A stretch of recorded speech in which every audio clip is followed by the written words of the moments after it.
మీరు నన్ను నమ్మగలిగితే నేను మీతో ఒక సత్యం చెప్తా. వెంకటేశ్వర స్వామి ఇప్పటికీ వింటారన్నీ.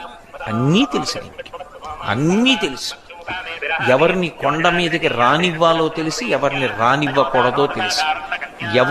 ఎవరు తనకి పరమ భక్తుడో తెలుసు, ఎవరు భక్తుడు కాడో తెలుసు. మనం వెళ్ళాలనుకుంటే కుదరదు, ఆయన దర్శనం ఇవ్వాలనుకుంటేనే కుదురుతుంది.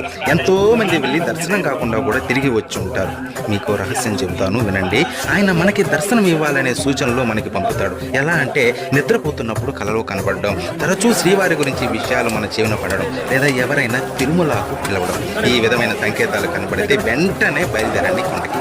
కానీ ఒక్క విషయం, అక్కడ మనం దర్శించుకునేది మామూలు విగ్రహం కాదు, సకల జగత్తును నడిపే శక్తి స్వరూపం, బ్రహ్మాది దేవతలు దర్శించుకునే విరాట్ స్వరూపం అది. విగ్రహ రూపంలో కనిపించి భ్రమింపజేసే శ్రీవారి రూపం అది. చక్రవర్తులు, సామంతులు ఆయన దర్శనం కోసం బంగారు